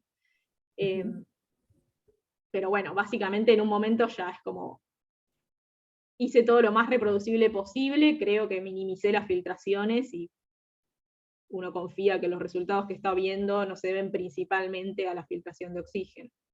Ok, pensando en eso, digamos, y dado que el precursor de ustedes es la especie de 7 electrones, que también es sensible a oxígeno, pero que tenían la suerte de poder sacarla de un frasco, ¿probaron estudiar directamente esa reacción? O sea, la reacción de la especie soluble en agua con oxígeno agregado en concentración conocida. La verdad que no, pero estaría bueno. El tema ahí, también observamos si a veces no nos quedaba bien desoxigenada el agua o el buffer, como que ya cuando disolvíamos el nitrosilo veíamos que tenía un hombro en la porfirina de hierro libre, por ejemplo, entonces ahí ya teníamos como optimizado una relación de absorbancias que más o menos decían, bueno, acá parece que está bien, está bastante puro. Después cuando ya empezábamos a ver el hombro es como que algo está pasando, pero no probamos de, no sé, disolverlo directamente en un buffer que no esté desoxigenado y ver cómo se va oxidando, por ejemplo. Sí, yo vi que en el texto en algún lugar deslizás esta idea de que podía haber descomposición para dar lugar a la formación de la porfirina de hierro 3 y probablemente nitrato libre. ¿Sí? Y la verdad que nosotros, en los complejos de rutenio, que es otro mundo, pero no tan distinto, digamos, normalmente podemos retener al nitrosilo coordinado cuando se oxida. O sea, nosotros vemos la formación de NO+ o de nitrito, y por eso me agarró la curiosidad de saber si ustedes habían visto alguna de estas especies. No, la verdad es que no lo medimos, nos enfocamos como en tratar de establecer que esté lo más puro posible y tener algún marcador visual o de medidas de absorbancia que nos indique que se había oxidado algo, pero no la estudiamos específicamente, Okay. pero estaría bueno. Okay. Yendo a la determinación del pKa, la determinación de pKa por la vía electroquímica. A ver, la descripción de esa curva, digamos, de dependencia de potencial con el pH es un problema de dos parámetros. Está bien, uno puede poner dos potenciales redox, un potencial redox y un pKa, y es un ajuste de dos parámetros lo que uno tiene que hacer. ¿Sí? La primera pregunta es, ¿lo hicieron de esta manera o lo convirtieron en un ajuste de un único parámetro fijando uno de los potenciales redox, como no sé, me parece que en medio alcalino el potencial redox vale tanto y lo fijé? O sea, ¿dejaron libres los dos parámetros? Lo que hicimos fue graficar los puntos en principio y después ir más o menos probando distintos valores de constante de acidez. Todo esto con una enorme ayuda de Gordillo, voy a decir, porque se recopó con las medidas y de hecho medimos y después me mandó él el gráfico de una con la fórmula, así como, ay, bueno, y después no quiso estar en el trabajo, así que le agradezco mucho. Y básicamente se hizo así, se fueron probando distintos valores hasta obtener el ajuste más que más o sea, se acercaba a los datos. Lo que te quiero decir es, nunca lo hicieron, qué sé yo, por cuadrados mínimos, no lineales o algo por el estilo. La pregunta apunta en el fondo a si tienen una estimación de la incerteza de ese valor de pKa, porque en la tesis pones 9,7, en algunas de las transparencias pusiste 9,78. En mi experiencia, cuando uno tiene esa cantidad de puntos, y tenemos sistemas muy, muy similares a esos, digo, sistemas que se comportan de forma muy, muy similar, uno termina teniendo una incerteza, al menos, qué sé yo, 0,2, 0,3 en unidades de pH. Esa es una de las cosas que también me quedó como pendiente, que siempre le digo a Juan, como que capaz deberíamos haber medido más puntos y más cosas, sobre todo en la parte básica, que no, como que llegué hasta 11 y después no seguí mucho más. No, ojo, no es una crítica al número de puntos, a veces no se puede medir más puntos pero porque los sistemas no se dejan. Está bien, pero es bueno, como que qué sé yo. Fue como una cuestión más de cómo se dieron las cosas experimentales, porque bueno, justamente al depender de equipos y manejos que no era que yo iba al laboratorio y me ponía a hacer las determinaciones, digamos, medimos la mayor cantidad de puntos que pudimos. También el tema justamente, para los experimentos UV, como te decía antes, se usa muy poca cantidad del sólido, pero para esto se usa bastante en comparación. Correcto. Entonces tampoco es que pudimos hacer infinitos puntos, pero es algo que siempre me quedó como que este gráfico me gustaría que tuviera más puntos, pero sí, o sea, básicamente que por V sabíamos que estaba entre 9 y 10 y eso era como fácil de hacer y era bastante claro, y bueno, tratamos como de afinarlo un poco más, pero tampoco es una determinación súper estricta, digamos. Okay. La especie de HNO resulta ser inestable aparentemente en solución, ¿sí? Ustedes la ven reoxidarse espontáneamente, y hay una propuesta mecanística súper interesante con formación de este intermediario fluorina que la verdad a mí me resulta interesante, porque nosotros no tenemos esa alternativa en los complejos que tenemos, y la verdad que me llamó la atención cuando vi el trabajo publicado en su momento, ¿sí? Ahora, no sé hasta dónde me pongo molesto con esto, ¿eh? Como gran parte de esa propuesta mecanística se sostiene en cálculos de DFT, ¿sí? Porque efectivamente no hay evidencia experimental de ese intermediario. No sé hasta dónde es fácil de ver. ¿Qué tan molesto me puedo poner preguntándote algunos detalles del cálculo de DFT? Y me podés preguntar, yo los cálculos no los hice, pero bueno, estudié un poco, así que podemos... Okay. Cualquier cosa te digo que no lo sé y después lo hables con Juan. Ok, dale. A ver, ustedes eligieron empiezo por lo básico, eligieron una base, ¿sí? Que es una combinación de 631G asterisco asterisco para los átomos más livianos, digamos, y LAN L2 de Z para el hierro. ¿Está bien?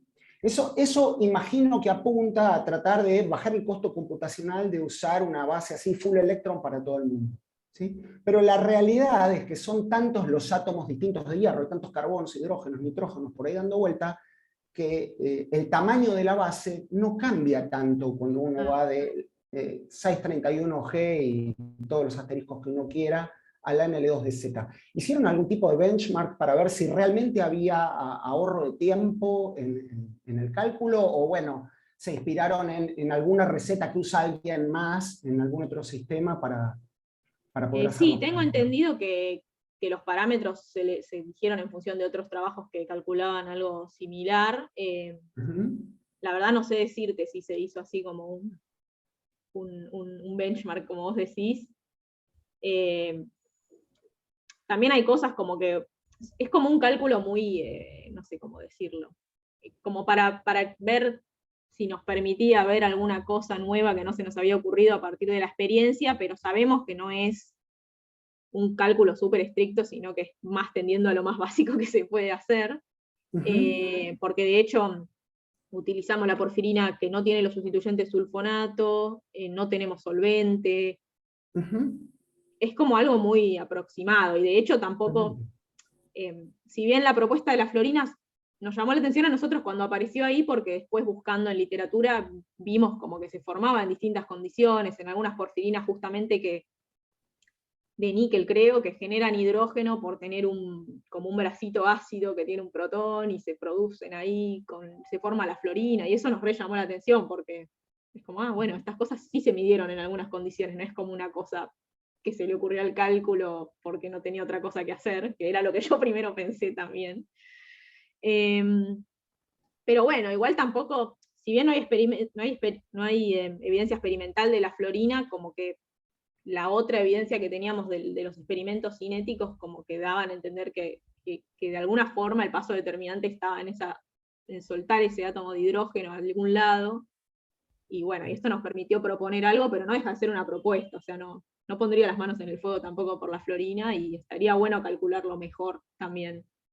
Vos dijiste recién que no sea una propuesta que se le ocurrió al cálculo. ¿Está bien? ¿Sí? A ver, es relevante lo que acabas de decir, porque fíjate esto, el HNO es una especie de capa completa. ¿Está bien? ¿Sí? O sea, todos electrones apareados. Pero la florina es un dirradical. ¿Sí? Sí. A ver, me cuesta creer que el DFT por sí mismo, cuando uno lo suelta a partir de la geometría optimizada del HNO, conduzca a un dirradical con spin total igual a 0. Eso quiere decir que ustedes probablemente de entrada le sugirieron hacer eso. ¿Está bien? La pregunta es, ¿optimizaron esta especie o optimizaron el dirradical triplete? Si no me equivoco, es el singulete de capa abierta.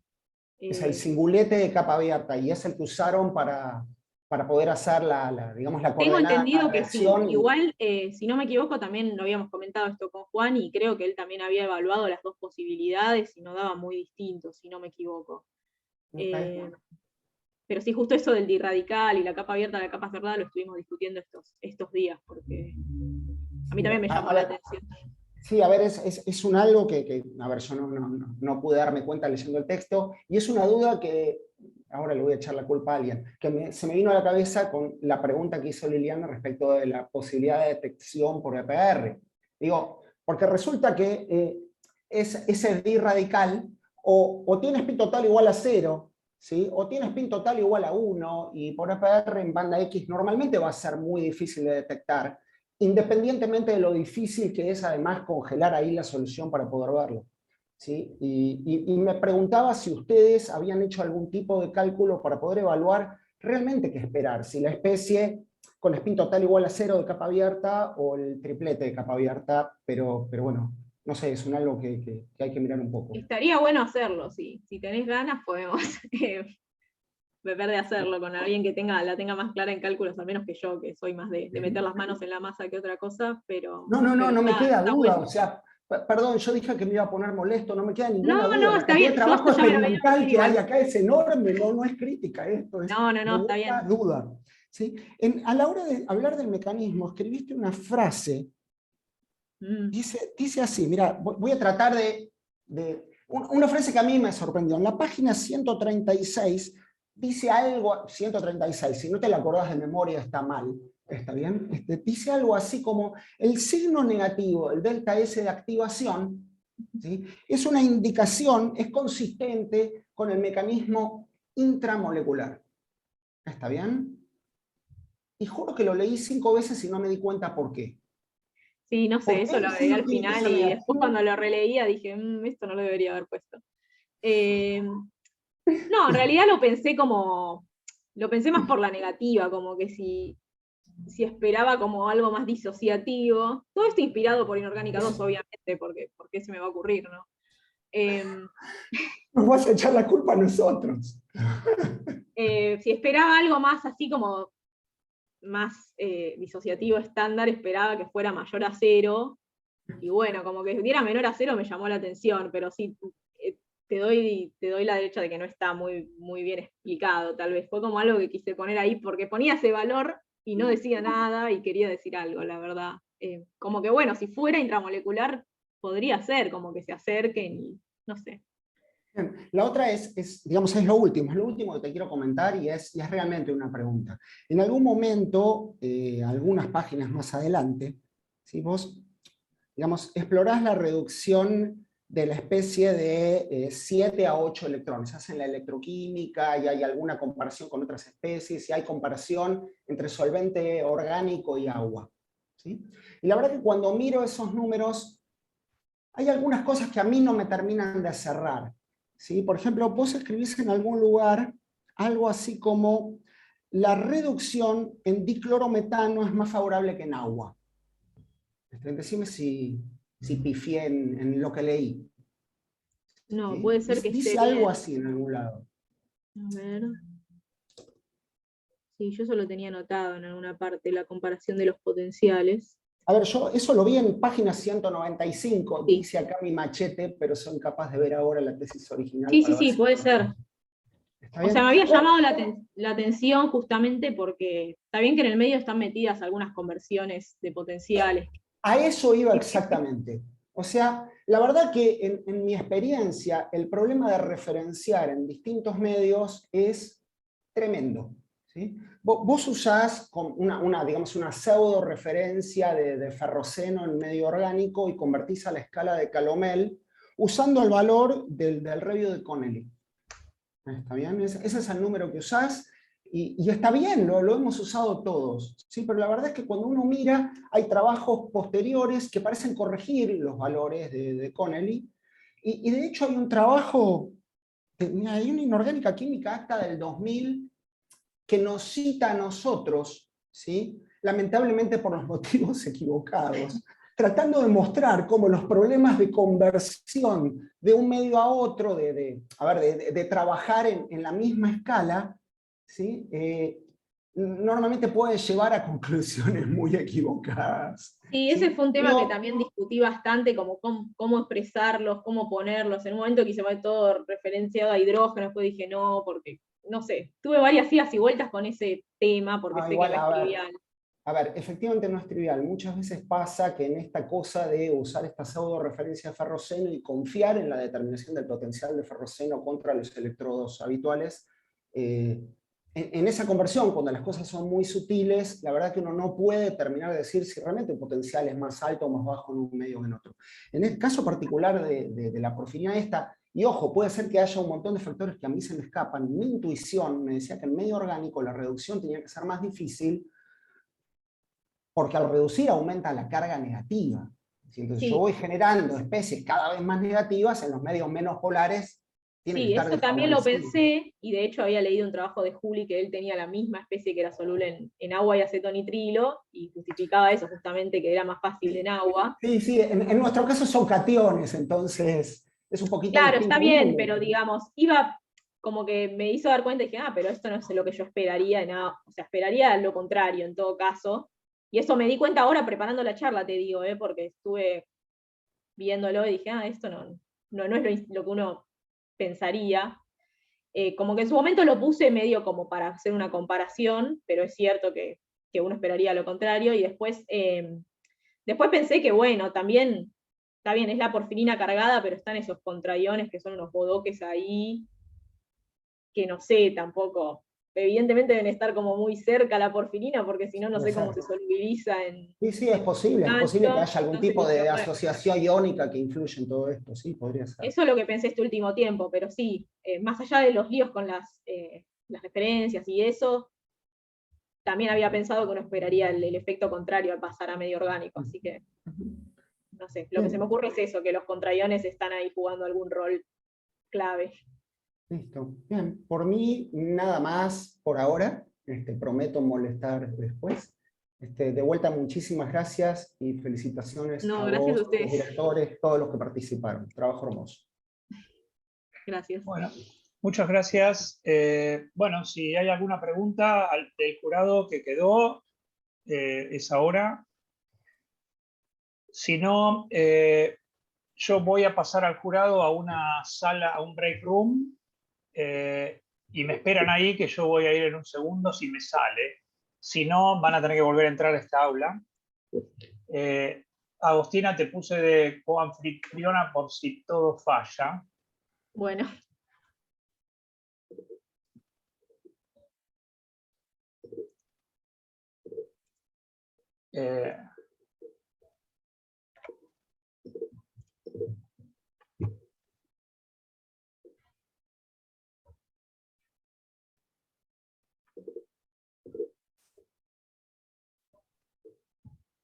Muy bien, ahora tengo que entrar yo.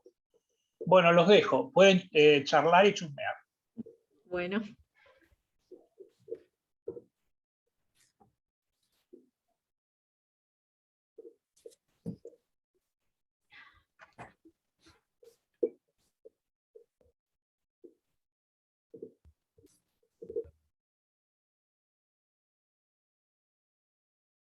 Hola, ¿me escuchan? El jurado externo, el que no está Hola. presente. No sé qué Hola, pasó, ¿cómo estás, pero Estela? tuve que cortar todo y finalmente pude entrar. No, era o sea, vos, Leo, sabés también mejor que yo lo que hay que decir acá. Nada, que la nota es numérica. Yo los voy a dejar ahora un rato para que deliberen. La nota es entre 0 y 10. Y después tienen que mandar un mail. Me tienen que mandar a mí, lo siento, un mail. Con esto de la entrevista virtual necesito los mails individuales diciendo si está aprobada o no la tesis y una nota numérica entre 0 y 10. La dirección es Ernesto, mi apellido, marseca@gmail.com. O sea, es ernesto.marseca, como está acá en el nombrecito mío, acá, @gmail.com. Bueno, listo. Buenísimo. Voy a intentar salir. ¿Y en ese correo la calificación o no? La calificación la Sí, damos diciendo ahorita. que, bueno, igual se entiende, pero diciendo, bueno, que la defensa está aprobada. En principio yo ya tengo los dictámenes favorables de ustedes, pero en principio la defensa es otro. Uno puede hacer alguna objeción. Entonces, mencionando que la tesis está aprobada y la o no, y la nota numérica que puede ser única o distinta.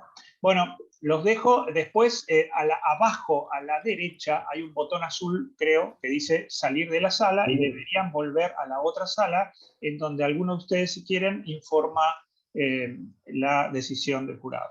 Chau. ¿La decisión incluida la calificación? ¿Cómo? Cuando le informemos a la gente, ¿informamos la decisión con calificación y todo? Si querés, sí, ya no es más un secreto. Ok. Tengo idea. Vos sos el nuevo representante de la subcomisión, así que... Pero hoy no. Podemos hacer el traspaso en este momento. Chao. No. Chao. Vamos a esperar a que se vaya, Ernesto. Esperá que acá no hay uno de los botones peligrosos que dice salir de la reunión. Dice autodestruir. Hola, volví. Hola. Bueno, está deliberando el jurado, en un ratito van a volver y informan la decisión.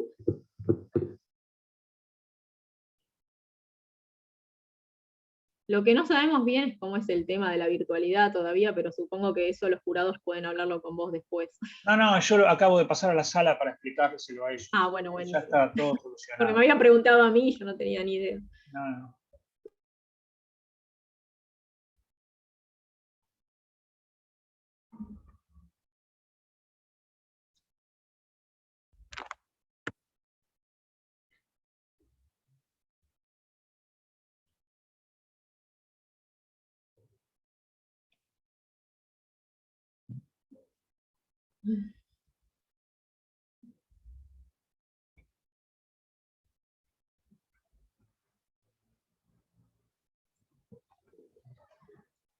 Bueno, yo también aprovecho para felicitarte, Agustina, y a los directores también. Bueno, gracias, Ernesto. Gracias, Ernesto. Ya que estás, te pregunto, ¿yo tengo que firmar presencialmente? ¿Por qué diste una tesis? No, como director. ¿Viste que? No, creo que no. El libro de actas, así. No, creo que, a ver, es muy complicado, digamos. El que firma el libro de actas es el secretario de doctorado, pero antes tengo que firmar yo y tiene que haber mails del jurado. No estoy seguro si después todo esto se refrenda, o sea, si vas a tener que, me parece que no tenés que ir, porque esto es una cosa que se firma de arriba, digamos. Pero si tenés que ir te van a llamar. Me parece que no, que en modo remoto firma el secretario de doctorado de toda la facultad. Ok, gracias.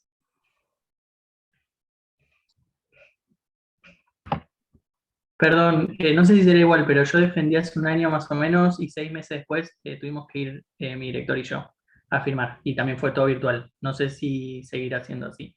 No tengo 6 idea. meses. Como ahora ya no se puede. Esta creo que es una de las últimas virtuales que se hacen porque estaba permitida de antes, pero ahora ya cambió.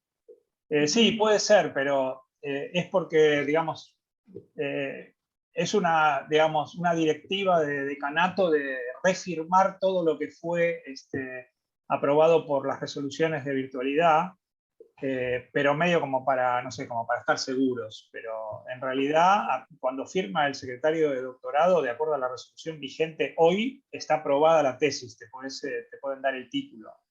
Pero bueno, lo que pasa es que después deben querer tener el librito bien, digamos, pero no van a hacer venir a firmar a la gente de afuera, eso seguro que no va a pasar. O sea, Claro. eso es lo que te digo. Si a la gente local por ahí le dice.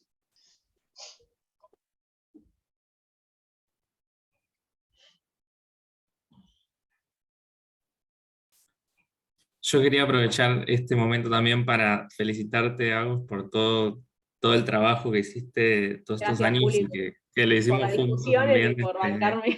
Sí, lidiando con los mismos problemas y cosas así, y que nada, la presentación me parece que estuvo genial, clarísima, y que ya estaba clarísima en el ensayo, pero estuvo mucho mejor hoy, y bueno, nada, lo mejor siempre. Gracias, Juli. Después se va a devolver el favor cuando te toque a vos en unos meses. Sí, me sirve, la verdad que toda la experiencia ahora del lunes, tu tesis, tu presentación y todo, a mí me sirve un montón también como experiencia, así que eso, genial.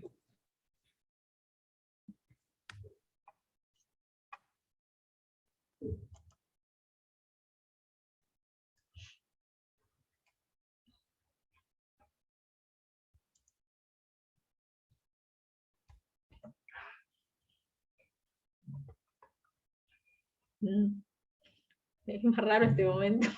No sé qué hacer. Si sigo tomando agua voy a tener que ir al baño. Tendrías que haber hecho como te sugiere Santi, haber preparado algún chiste. No se me ocurrió, la verdad, pero sí, está algún chiste temático, ¿viste? O pasar Te digo porque me fotos, pasó lo un mismo. PowerPoint pasando fotos. Fotos Te tuve de en viaje. silencio incómodo. Los bloopers del doctorado. Súper, Sí. Estás claro. pasando feliz cumpleaños y no sabes qué cara poner, estás así en todo este Claro, rato. es como así, pero todo largo, sí. No, y lo peor es que del otro lado, porque yo estuve de jurado hace poco, es como del otro lado te parece que son 30 segundos que estás, y de este lado se hace eterno. Sí, es raro. Pero bueno, por lo menos, las primeras defensas virtuales creo que fue más raro todavía, porque era como,